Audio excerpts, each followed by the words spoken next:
सादर प्रणाम। अक्टूबर महीने का राशिफल लेकर आपके समक्ष उपस्थित हूं। अक्टूबर महीने की स्थिति कैसी रहेगी, आपका जीवन अक्टूबर महीने में कैसा रहेगा, क्या आपके स्वास्थ्य में कुछ सुधार आएगा, क्या आपका स्वास्थ्य बिगड़ तो नहीं जाएगा, आपका निवेश करना इस महीने सही रहेगा कि नहीं सही रहेगा, आपकी वैवाहिक जीवन की स्थिति क्या रहेगी, आपके ज्ञान की स्थिति क्या रहेगी, आपके मान सम्मान सोशल स्टेटस की स्थिति क्या रहेगी, इस महीने में नौकरी की स्थिति क्या रहेगी, व्यापार में निवेश कहां कब और कैसे करना ठीक रहेगा, आपको इस महीने नौकरी मिलेगी कि नहीं मिलेगी, यदि आप अपना इंटरव्यू इस महीने प्लान कर रहे हैं तो वो कौन सी डेट्स हैं जिनको आपको इग्नोर करना चाहिए। ये सारी बातों को लेकर मैं आपके समक्ष उपस्थित हूं। बेहद सटीक, बहुत ही अच्छी गणना के साथ मैं आपके समक्ष मासिक राशिफल लेकर उपस्थित होता हूं। या जो राशिफल मैं आपको बताता हूं इसे आप अपनी लग्न राशि और चंद्र राशि इन दोनों पर फॉलो किया करिए। हमारे जीवन पर लग्न का 70% प्रभाव रहता है और चंद्रमा का 30% प्रभाव रहता है। यदि आपकी, जो मैं राशि की बात कर रहा हूं, यदि आपकी ये लग्न है या आपकी राशि है चंद्र राशि, तो आपको बहुत जरूरी है ये मेरी सारी बातें सुनना। या आप नाम आदि पर इस चीज को सुन रहे हैं तो उसकी मेरी कोई जिम्मेवारी नहीं रहेगी। हाँ, यदि आप अपनी लग्न या चंद्रमा की राशि पर फॉलो कर रहे हैं तो आपके लिए बेहद सटीक होगा। आप अनुभव करके देखिएगा, आपके साथ जरूर चीजें मैच होंगी। हाँ, आपकी व्यक्तिगत निजी कुंडली, जो आपकी जो पैदाइशी कुंडली है, उसका बहुत बड़ा अपना रोल रहेगा, लेकिन जो स्थितियां हैं, जो आकाश की स्थिति है अक्टूबर महीने में, उस बात को मैं आपके समक्ष लेकर उपस्थित हूं। दो बहुत विनम्र निवेदन आपसे मेरे रहेंगे। यदि अभी तक सब्सक्राइब नहीं किया है चैनल को तो जरूर सब्सक्राइब करके रखिएगा। एक लाइक तो जरूर प्रेस कर दिया करिए और शेयर जरूर करें। ये मेरा आपसे बहुत विनम्र निवेदन है कि इतना तो जरूर मेरे लिए कर दिया करिए। यदि आप हमसे पूरी कुंडली का विश्लेषण करवाना चाहते हैं तो उसके लिए भी आपके स्क्रीन पर नंबर चल रहे हैं, वो फॉलो करिएगा। आइए बात हम तुला राशि की करेंगे। Libra sign, Libra moon sign या तुला लग्न, आप जो भी समझिए, मैं बात तुला की करूंगा। यदि आपका संबंध तुला राशि से है या तुला लग्न से है तो आपको बहुत ध्यान से हमारी बातों को समझना चाहिए। देखिए, तुला लग्न की अगर हम बात करें तो आपकी स्क्रीन पर भी अक्टूबर महीने की कुंडली बनकर दिखेगी, आप समझने की कोशिश करिएगा। जहाँ पे 7 नंबर लिखा हुआ है, यहाँ से तुला राशि शुरू होती है। तुला लग्न, ये लग्न है तो यहाँ पे 7 नंबर लिखा हुआ है, यहाँ पे लग्न स्थान है। लग्न हमारे शरीर का मस्तिष्क होता है, सिर होता है, हमारा ब्रेन होता है। लग्न में केतु बैठे हुए हैं। देखिए, लग्न में केतु आपके बैठे हुए हैं, मार्च से चल रहे हैं।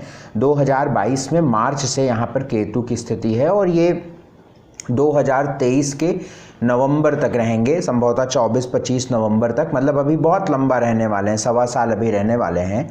समझने वाली ये बात है कि आपके लग्न में केतु है, इससे आप निश्चित ये महसूस कर रहे होंगे कि चीज़ें हो तो रही हैं लेकिन बहुत फंस के, बहुत ऑब्स्टेकल से हो रही हैं, बहुत रुकावटों से हो रही हैं और बेमतलब के संशय बन रहे हैं, बेमतलब के कन्फ्यूज़न बन रहे हैं, वहमी हो रहे हैं, रिश्ते खराब हो रहे हैं, बेमतलब के छोटे छोटे प्रॉब्लम्स की वजह से आपके रिश्ते, उसको हम प्रॉब्लम्स भी नहीं कहेंगे, छोटे छोटे मतभेद की वजह से आपके रिश्ते खराब हो रहे हैं। कोई बड़ी बात नहीं, हंसी मजाक में चीज़ें खराब हो रही हैं, ये आप महसूस कर रहे होंगे। लग्न में केतु जब बैठता है तो एंग्जाइटी देता है और एक अजीब तरह की एंग्जाइटी देता है, एक अजीब तरीके का चिड़चिड़ापन देता है, एक अजीब तरीके से मन को परेशान करता है, एक अजीब तरीके से चीज़ों को खराब करता है। तो लग्न में केतु तो गड़बड़ है ही है, लेकिन सबसे बड़ी बात आपको समझना है कि 17 अक्टूबर के बाद जहाँ पे केतु बैठे हुए हैं, जहाँ पे लग्न है 7 नंबर लिखा हुआ है, यहाँ पर सूर्य आके बैठ जाएंगे। सूर्य पीछे बैठे हुए हैं जहाँ पे 6 नंबर लिखा हुआ है कन्या राशि में। 17 अक्टूबर को ये तुला राशि में प्रवेश करेंगे, आपके लग्न में आ जाएंगे। भैया, ये स्थिति बहुत खराब होती है जब लग्न में तुला राशि में आ जाएंगे। सूर्य और केतु का ग्रहण दोष बन जाएगा।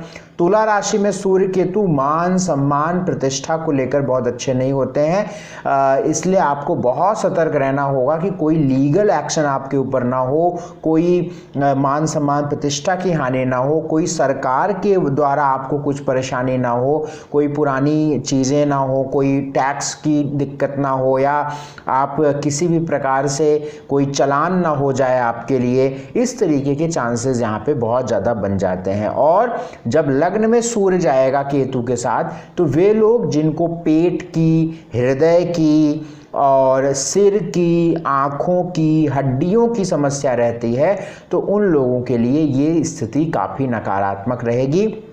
उनकी ये प्रॉब्लम्स ज़्यादा बढ़ सकती हैं, इसलिए अपना ज़्यादा ध्यान रखिए, अपने डॉक्टर के टच में रहिए, परहेज करिए, खान पान बहुत अच्छा रखिए। 15 अक्टूबर से 1 महीने तक जब तक सूर्य नीच राशि के रहेंगे, मैं बिल्कुल ठीक बात आपके लिए नहीं कहूँगा। मैं आपको सही बताऊँ, तुला राशि वालों के लिए कुछ बातों को छोड़ दिया जाए तो अक्टूबर के महीने को मैं सकारात्मक नहीं मान सकता हूँ, स्थिति बहुत अच्छी आपकी नहीं है। उसके 2-3 कारण है। एक तो आपका लग्नेश शुक्र है, लग्नेश शुक्र है, तुला राशि का मालिक शुक्र होता है, और शुक्र नीच राशि के बैठे हुए हैं 12वें घर में। 19 अक्टूबर तक नीच राशि में रहेंगे, जहाँ पे 6 नंबर लिखा है। शुक्र बुध सूर्य बैठे हुए हैं, यहाँ पे शुक्र नीच राशि के हैं। अब यहाँ पे बहुत सारे लोग ये कहेंगे इनका नीच भंग हो रहा है, कुछ नहीं, ये फिजूल की बात है, कोई नीच भंग नहीं हो रहा है। बुध जो है यहाँ पे वक्री होके बैठा हुआ है, और सूर्य शुक्र की युति है। जब बुध अपनी अच्छी पोजीशन पे आएगा तब शुक्र यहां से निकल चुका होगा। बस आपको ये दिख रहा है कि हाँ बुध बैठा हुआ है तो टेक्निकली ये नीच भंग हो रहा है, बट आप इसको प्रैक्टिकली देखेंगे तो इसका कोई नीच भंग वाला रिजल्ट आपको नहीं मिलेगा। तो अपने मन को शांति देना है कि हाँ ठीक है नीच भंग हो रहा है तो अलग बात है। तो लग्नेश जब तक 12वें घर में नीच राशि के रहेंगे, स्वास्थ्य को लेकर, मन को लेकर, व्यवहार को लेकर, परिवार को लेकर, स्वभाव को लेकर, इन सब में थोड़ी सी परेशानियां रहेंगी। बहुत ध्यान रखिएगा, स्वास्थ्य का भी बहुत ध्यान रखिएगा। अब आप कहेंगे कि जी आप तो बस नेगेटिव बता रहे हैं। भैया जो नेगेटिव है वो हम नेगेटिव बता रहे हैं, अब थोड़ा सा कुछ पॉजिटिव सुन लीजिए।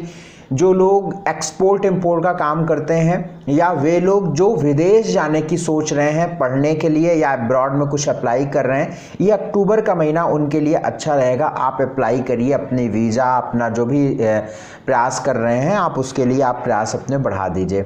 जो लोग भारत में रहकर विदेश अब्रॉड के लिए काम करते हैं, उनके लिए भी ये सकारात्मक बात रहेगी। जो लोग विदेश जाना चाहते हैं उनके लिए भी अच्छा रहेगा। जो विदेश में रह रहे हैं और पैदा भारत के हुए हैं, उनके लिए भी ये परिणाम थोड़े से अच्छे मिलने वाले हैं, क्योंकि 12वें घर में शुक्र बुध की स्थिति है, जो कि भाग्येश बुध 12वें घर में बैठा हुआ है और लग्नेश स्वयं 12वें घर में बैठे हुए हैं। स्वास्थ्य को लेकर, मन को लेकर, इच्छा शक्ति को लेकर, रिश्तों को लेकर, आपके व्यवहार को लेकर, डिसीजंस को लेकर, प्लान को लेकर, सोच को लेकर गड़बड़ महीना रहेगा। बाकी अन्य चीजें ठीक रहेंगी। बाकी और मैं बता भी रहा हूं, शनि की दृष्टि 10वें भाव में है तो आपके काम को लेकर ठीक बात रहेगी। बृहस्पति की दृष्टि 10वें भाव पर है तो आपके करियर को लेकर ठीक बात रहेगी। पंचमेश अपने से 12वें बैठे हुए हैं, लेकिन वक्री होके बैठे हुए हैं, स्वराशि के बैठे हुए हैं, तो एजुकेशन में भी ठीक ठीक बात रहेगी। अक्टूबर के महीने में 2 तारीख, 3 तारीख, 11 तारीख, 12 तारीख, 23 तारीख और 24 तारीख, ये तारीखें आपके लिए अशुभ हैं। ये तारीखें आपके लिए दिक्कत वाली हैं, तो इन तारीखों पर कोई बहुत ज़रूरी काम करने से आप बचिएगा। स्वास्थ्य की बात करें तो स्वास्थ्य आपका बिल्कुल ठीक नज़र नहीं है। अक्टूबर के महीने में स्वास्थ्य का बहुत ध्यान रखिए, क्योंकि लग्नेश भी 12वें हैं, लग्न में भी नीच राशि के हैं। तो ये तो मैं अपने मन से नहीं बोल रहा हूँ ना, ये तो आप देख भी रहे हो। तो अब जो है वो मैं बता रहा हूँ, आपको समझना है तो समझिए, नहीं तो जो आपकी इच्छा हो वो करिए। लग्नेश 12वें घर में बैठे हुए नीच राशि के, इससे दुखी नहीं होने की आवश्यकता है। मैं सोच रहा हूँ कि मैं बता रहा यार सच बता रहा हूँ, सामने वाला व्यक्ति दुखी ना हो जाए। उपाय लास्ट में मैं बताऊंगा, उपाय करिएगा, थोड़ा पेशेंस रखिए, धैर्य, बस समझिए कि क्या सिचुएशन अक्टूबर की रहने वाली है। लग्नेश 12वें घर में नीच राशि के रहेंगे और लग्न में नीच का सूर्य रहेगा, तो लग्न भी खराब है और लग्नेश भी खराब है, में, तो ये वक्त थोड़ा सा चैलेंजिंग रहेगा आपके लिए। तो स्वास्थ्य का बहुत ध्यान रखिएगा यहाँ पे। और आपके साथ क्या क्या स्थिति रहती है वो मुझे अगले महीने कमेंट बॉक्स में करके मैसेज करके बताइएगा। अगर मेरी बात गलत होती है तो भी बताइएगा, बहुत वेलकम करूँगा, ठीक है ना। वैसे मुझे लगता नहीं कि अगर आपकी तुला लग्न है और यदि तुला राशि है तो आप थोड़ा सा ध्यान रखेंगे, अपना उपाय करेंगे तो चीज़ें निकल जाएंगी, अदरवाइज दिक्कत वाली हैं। स्वास्थ्य का ध्यान रखिए। वेल्थ की बात करें, आपके फाइनेंस की बात करें, आपके 11वें घर का मालिक सूर्य है और लग्न में प्रवेश तो करेगा लेकिन नीच राशि में होगा, तो लेन देन में आप बहुत ध्यान से आप लेन देन करिएगा। बहुत अच्छा वक्त हम नहीं कह सकते हैं कि फाइनेंस को लेकर बहुत अच्छा रहेगा, सामान्य स्थिति रहेगी। सेकंड लॉर्ड आपके भाग्य में प्रवेश करेंगे 17 अक्टूबर के बाद, तो 17 अक्टूबर के बाद कुछ पैसे आने के चांसेस आपके बनेंगे, ये सही बात है। लेकिन लेन देन करने में थोड़ा सा बचिएगा, फंसेगा पैसा, या आपके पैसे आएंगे तो आमदनी तो होगी, लेकिन शुरू में जैसे मैंने बताया ना कि टैक्स देने में, चालान भरने में या बेमतलब की चीज़ों में आपके पैसे खर्च हो सकते हैं। गाड़ी में एक्सीडेंट हो गया, गाड़ी टूट गई, उसको बनवाने में, मतलब अनवांटेड जो खर्च हैं वो अराइव हो सकते हैं, ऐसी सिचुएशन दिख रही है। आपके एजुकेशन की बात करें तो एजुकेशन ठीक रहने वाली है। नौकरी में शनि की दृष्टि है, नौकरी में भी ठीक ठीक स्थिति है, कोई बहुत नकारात्मक स्थिति है नहीं है, नकारात्मक स्थिति बहुत नहीं है। नौकरी लगने के कोई बहुत अच्छे चांसेस नहीं दिख रहे हैं, फिर भी आप प्रयास करिएगा। मैरिटल लाइफ में परेशानी रहेगी, कोई विवाह आदि के रिश्ते इस समय करने लायक नहीं है और मिलेगा भी नहीं, ठीक है ना। तो वैवाहिक जीवन में मतभेद या थोड़ा सा तालमेल गड़बड़ाएगा, उसका ध्यान रखिएगा। लव लाइफ में भी अक्टूबर के महीने में 17 अक्टूबर के बाद चीज़ें ठीक नहीं रहेंगी। भाग्य आपके साथ ठीक रहेगा, लगभग 70% भाग्य रहेगा। सोशल लाइफ आपकी सामान्य रहेगी। कृपा करके जो मैं उपाय बता रहा हूँ उसको ज़रूर करिएगा, उपाय बहुत ध्यान से सुनिएगा। पूरे महीने, अक्टूबर के पूरे महीने आप हफ्ते में 3 दिन अंधों को खाना जरूर दीजिएगा। अब आप कहेंगे अंधे कहाँ मिलेंगे? अजी इतना किस्मत भाग्य बदलना आसान होता तो फिर पूरी दुनिया ना बदल के बैठ गई होती, तो ढूंढना पड़ेगा। हर शहर में अंधों का आश्रम होता है, या आप पता कर लीजिएगा, आपके शहरों में होता होगा, कहीं ना कहीं मिल जाएंगे। हाँ, आप फॉरेन में रहते हैं, नहीं पॉसिबल है तो मत करिएगा, अन्य जो उपाय बता रहे हैं उसको करिएगा। अंधों को खाना देते रहिएगा, अंधों का आशीर्वाद। अंधे नहीं मिलते हैं तो हैंडीकैप लोग, जो बूढ़े अपंग लोग हैं, उनकी मदद करिएगा आप, ठीक है। तो उनके लिए हेल्प की हेल्प हो जाएगी, पुण्य का पुण्य आपको मिल जाएगा, मुझे भी थोड़ा बहुत पुण्य मिल जाएगा कि मैं उपाय बता रहा हूँ। और आपका केतु, आपका शनि, आपका सूर्य और आपका राहु, ये सब भी संतुलित हो जाएंगे और आपको कोई बहुत परेशानी फेस नहीं करनी पड़ेगी। बहुत सावधानी से चलने का समय है और बहुत समझदारी से चलना, कोई बड़ा डिसीजन मत लीजिए, वक्त आपका ठीक नहीं है, समझदारी से चलिएगा। और विशेष कोई परेशानी हो तो आप अपने एस्ट्रोलॉजर से एक बार कुंडली दिखवा के बात करिएगा। मुझसे दिखवाना है तो आपके स्क्रीन पर नंबर चल ही रहे हैं।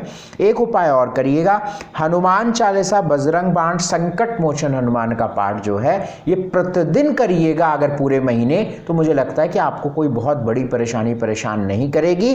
अगर आपका कोई पुराना रिस्क चल रहा है, मेरी बात समझिएगा, पुराना रिस्क का मतलब क्या है? मान लीजिए कोई आपका कोर्ट केस चल रहा है बहुत बुरा और उसका फैसला होने वाला है, बहुत सतर्क रहिए, बहुत सतर्क रहिए और जो उपाय हम बता रहे हैं उसको करिए, ठीक है। आपकी कोई बीमारी, जैसे कोई भी, अब एग्जाम्पल उदाहरण के तौर पे कोई व्यक्ति बहुत सीरियस कंडीशन में है हॉस्पिटल में और बहुत ही ख़राब कंडीशन है, रिकवरी नहीं हो पा रही है, तो उन लोगों के लिए भी ये वक्त बहुत टफ होने वाला है, ठीक है। और कोई नई परेशानी या पुराने समय से परेशानी चल रही है तो वो टाइम आपको चैलेंजिंग होने वाला है, इसलिए थोड़ा सा आप ये उपाय ज़रूर करिएगा। अगर प्रतिदिन आप हनुमान चालीसा, बजरंग बाण, संकट मोचन हनुमान का पाठ करें, और यदि जो व्यक्ति की तुला लग्न या तुला राशि है वो नहीं कर पाते हैं तो उनके लिए, अगर एकदम से करने की स्थिति में नहीं है तो उनके प्राणी, जो भी उनके घर के परिजन हैं वो कर सकते हैं। तो हनुमान चालीसा, बजरंग बाण, संकट मोचन हनुमान का पाठ जरूर कर लीजिएगा।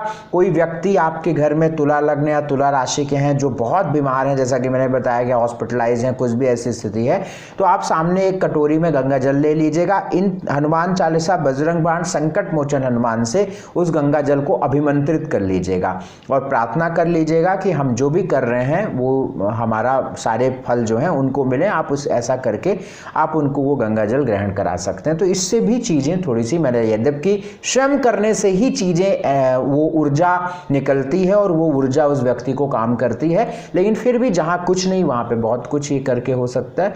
बहरहाल ये उपाय करिए तो आपको आराम मिलेगा। अगर आप अपनी पूरी कुंडली मुझसे दिखवाना चाहते हैं तो मैंने पहले भी बता चुका हूँ, आपके स्क्रीन पर नंबर है, इन नंबरों पर मैसेज करके अपना स्लॉट बुक करा लीजिएगा। बहुत शुक्रिया, बहुत धन्यवाद हमारा कार्यक्रम देखने के लिए। सादर प्रणाम, नमस्कार।